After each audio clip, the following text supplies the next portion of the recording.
নূহ আলাইহিস সালাতু ওয়াস সালামের জামানায় বিশাল বড় বন্যা হইছে। এই বন্যার সময় এই 5টা খোদা শয়তান ইবলিস খুব ভালোভাবে এগুলারে সংরক্ষণ করছে। নূহ নবীর জামানা আর ইব্রাহিম নবীর জামানার মাঝে 2 জন নবী আল্লাহ দুনিয়াত পাঠাইছে, একজন হুদ আর একজন সালেহ। এই সামুদ জাতি বংশ পরম্পরায় এই 5 খোদা পাইছে। সালেহ নবীকে বললেন, আমরা তোমাকে চ্যালেঞ্জ দিলাম, তুমি মেলার মধ্যে চলো, তুমি তোমার এক আল্লাহকে ডাকবা, আমরা আমাদের 5 জন খোদাকে ডাকবো।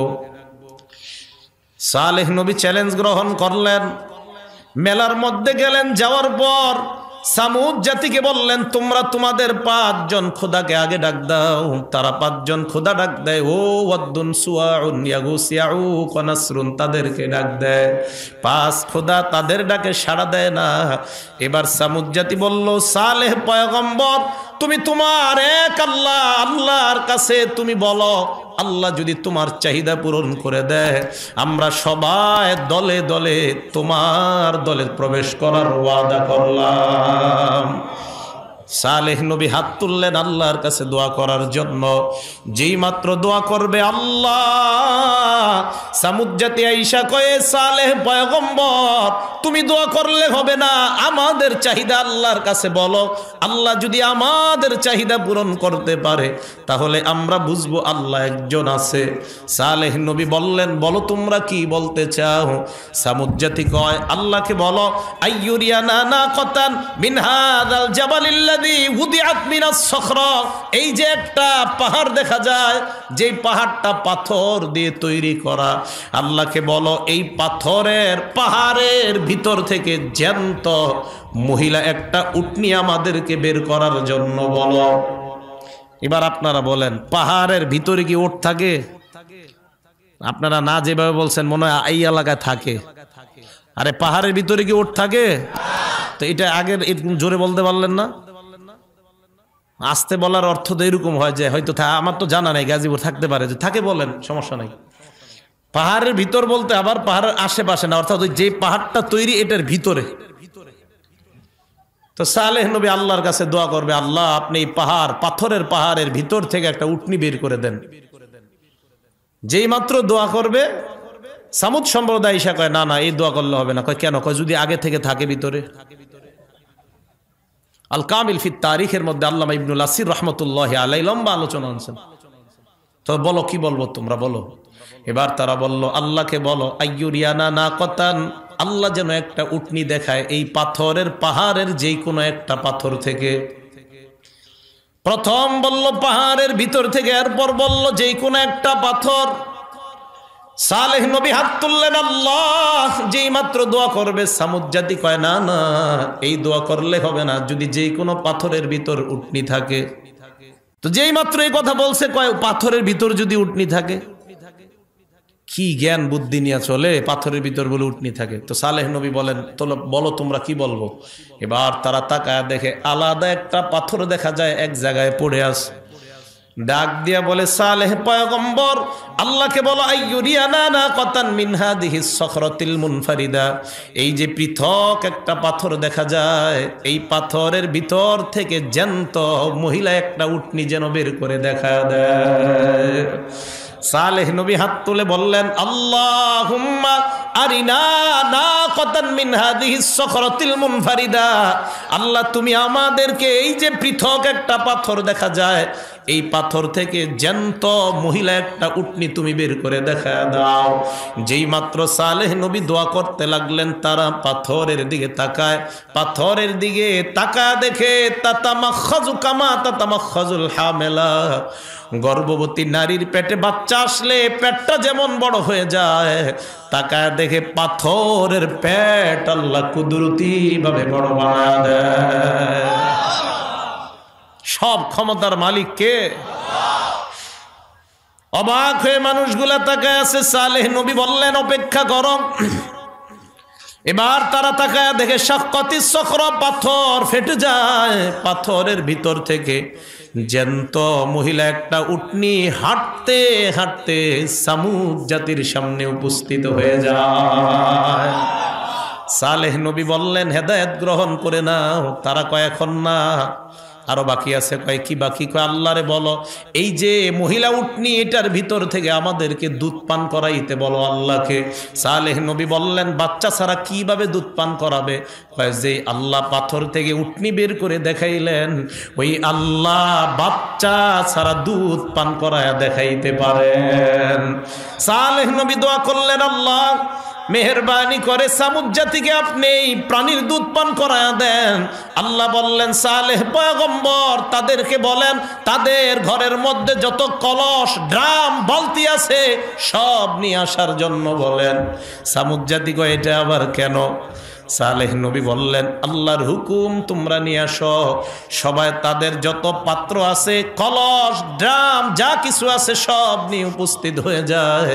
এবার আল্লাহ বললেন উটনির ওলানের মধ্যে হাত দাও। উটনির ওলানে যেই মাত্র হাত দেয় উটনি থেকে এত পরিমাণ দুধের ব্যবস্থা আল্লাহ করে দিলেন। ওই কলস ড্রাম সব ভর্তি হওয়ার পর উল্টা মাটির মধ্যে দুধ পড়া আরম্ভ হয়ে যায়। সালেহ নবী বললেন হেদায়েত গ্রহণ করে নাও। কয় আরো কিছুদিন দেখি। আল্লাহ এবার বিধান দিয়ে দিলেন সালেহ নবী আপনি জনগণকে জানায়া দেন হাদিহি নাকাতুল্লাহি লাকুম আয়াতান ফাদারুহা তাকুল ফি আরদিল্লাহ। এটা হলো আল্লাহর কুদরতি একটা উটনি। ফাদারুহা এই উটনিকে জমিনের মধ্যে তোমরা স্বাধীনভাবে ছেড়ে দাও। তাকুল ফি আরদিল্লাহ আল্লাহর জমিনে যেখান থেকে মন চায় খাবে।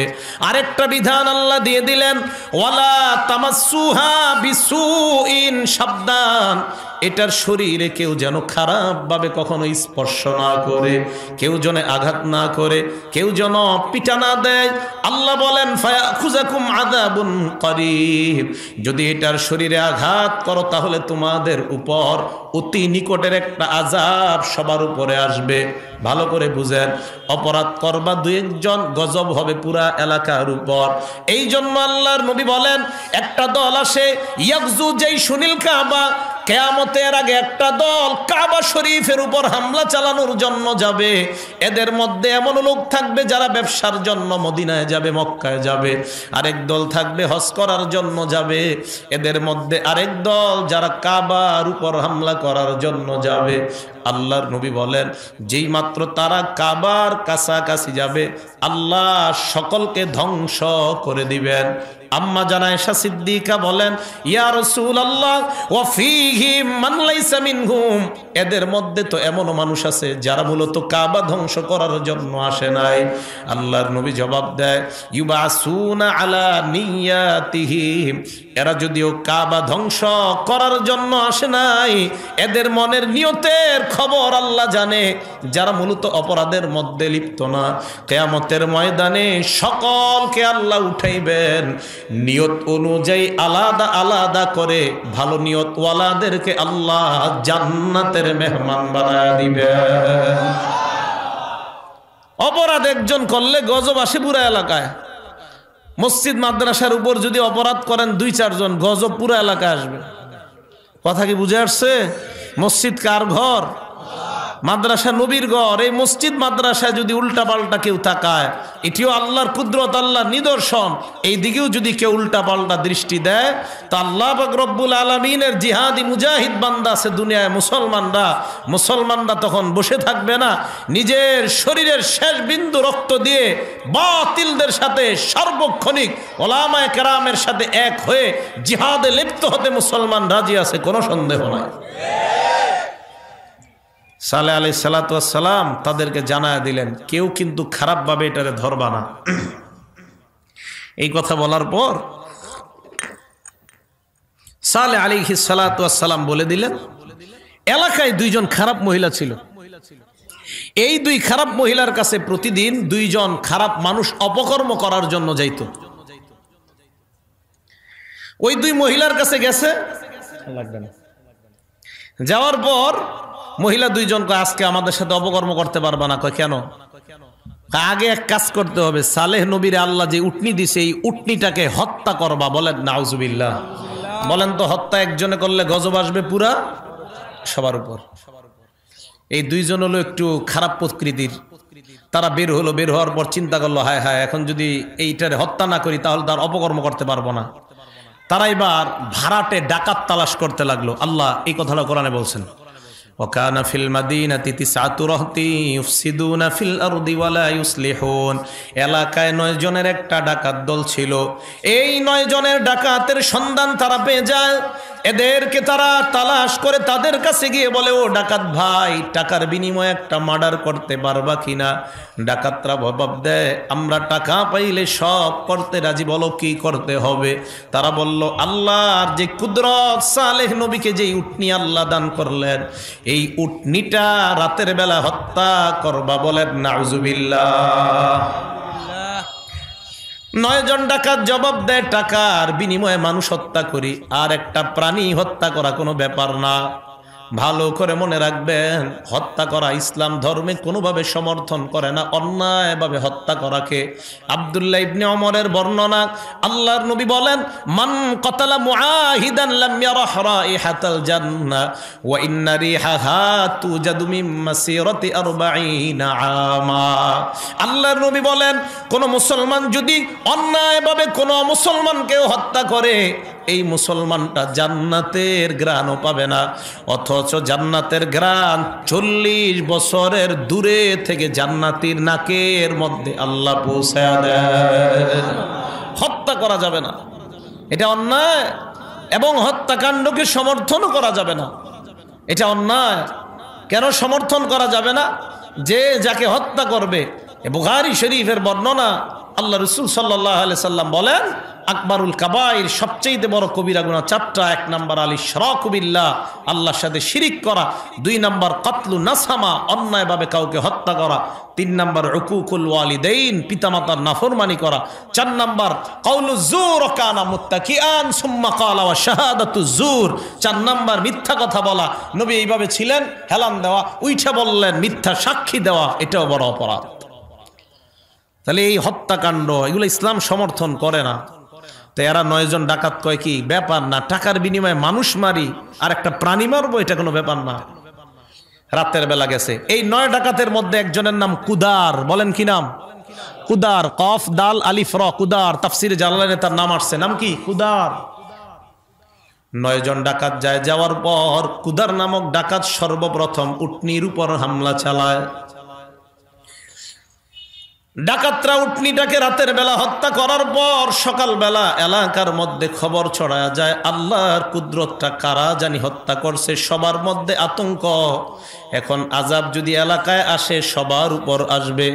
সালেহ নবীর কানে যায়, পয়গম্বর, কারা জানি রাতের বেলা আল্লাহর কুদরতটা হত্যা করছে। সালেহ নবী উটনির কাছে আসলেন আর বললেন, কারা এই কর্মটা করলা? তাড়াতাড়ি বলো, অন্যথায় আল্লাহ আমাকে জানায়া দিবে। 9 জন ডাকাত তারা বলে, নবী যেহেতু আল্লাহর মাধ্যমে জেনে নিবেন, চলো একটা কাজ করি, আজকে রাত্রে নবীকেই হত্যা করি। বলেন নাউজুবিল্লাহ। শুধু তাই নয়, তারা শপথ করলো, ক্বালু তাকাসামু বিল্লাহি লানুবাইয়িতান্নাহু ওয়া আহলাহু সুম্মা লানাকুলান্না লিওয়ালিয়িহি মা শাহিদনা মাহলিকা আহলি। আমরা রাতের বেলা সালেহ নবী এবং তার পরিবারের উপর রাতে হামলা চালাবো। এরপর আমরা তার পরিবারকে বলবো, মা শাহিদনা মাহলিকা আহলি, এই হত্যাকাণ্ডের ব্যাপারে আমাদের কোনো জানা নাই, কোনো জ্ঞান নাই। রাতের বেলা হত্যাকাণ্ড করব, যেই ভাবনা সেই কাজ। 9 জন ডাকাত রাতের বেলা তালাশ করতে করতে সালেহ নবীর বাড়ি পর্যন্ত পৌঁছে যায়। সালেহ নবীর বাড়ির সামনে একটা পাহাড়। এই পাহাড়ের পিছনে গিয়ে 9 জন ডাকাত পলায়ন করলো। ডাকাতরা পরামর্শ করলো, নবী যখন রাতের বেলা ইবাদত করার জন্য জাগ্রত হবে, তখন তার উপর আমরা হামলা চালাবো। যেই মাত্র নবী রাতের বেলা উঠলেন সালাত আদায় করার জন্য, এই 9 জন ডাকাত আল্লাহর নবী সালেহের উপর আক্রমণ করতে যায়। কে যেন উল্টা তাদের উপর আক্রমণ চালায়। আশেপাশে তাকা দেখে কেউ নাই, কে আক্রমণ চালায়। এবার দ্বিতীয়বার আবার আক্রমণ চালায়। দ্বিতীয়বার কে যেন আবার তাদের উপর আক্রমণ চালায় দেয়। তারা চিন্তা করলো, তৃতীয়বার ফাইনাল আক্রমণে সালেহ নবীকে আমরা বিদায় করব। যেই মাত্র তৃতীয়বার হামলা করার জন্য যায়, কে যেন ফাইনাল আক্রমণ করে তাদেরকেই বিদায় করে দেয়। আল্লাহু আকবার। চোরারা রাতে চুরি করলে সকালে যদি ঘরে না আসে, মা বাবা টেনশন, কিরে কই আমার ছেলে, কোন বাড়ির চেয়ারম্যান জানি বাইন্দা রাখছে গাছের সাথে, আল্লাহ জানে, নাকি কোনো পুকুরে ফালায় রাখছে জনগণ মাইরা, নাকি জেলে আছে, না থানায় আছে, না গাজীপুর থানায় গিয়া পামু। চোরাগো মা বাবা কিন্তু এইটাই চিন্তা করে। তো ডাকাত 9 জনের মা বাবা দেখে ছেলেরা বাড়িতে আসে না, ঘটনা কি কই গেল? তালাশ করতে করতে ওই রাস্তায় গেছে। আমগো ছেলেগুলারে দেখছো? রাতের বেলা তো দেখছিলাম এই রাস্তা দিয়ে কই জানি যায়। তালাশ করতে করতে তারা রাস্তার শেষে গিয়া দেখে একটাই বাড়ি আছে, সালেহ নবীর বাড়ি, আর কারো বাড়ি নেই। ডাক দিলেন, আপনি কি আমাদের ছেলেদের ব্যাপারে জানেন? উনি জবাব দিলেন না, আসলে উনি জানে না। তালাশ করতে করতে 9 জনের 9টা লাশ পাহাড়ের পিছনে পাইছে। লাশগুলো আনার পর তারা বলল, এই হত্যাকাণ্ড কে করছে? আপনি যদি না করেন, সালেহ নবী বললেন, বিশ্বাস করো আমি এই হত্যাকাণ্ডের ব্যাপারে কিছুই জানি না। সালেহ নবীকে তারা হুমকি দিল, আপনি এই হত্যাকাণ্ড করছেন, তোমার খবর আছে। এই হুমকি দিয়ে যখন তারা চলে যায়, আল্লাহ পাক রব্বুল আলামিন সালেহ নবীকে জানায়া দিলেন, পয়গম্বর তাদেরকে জানায়া দেন, রাতের বেলা আমার নবীকে তারা মারতে চায়, আমি আল্লাহ ফেরেশতাদের মাধ্যমে তাদেরকে শেষ করে দিলাম।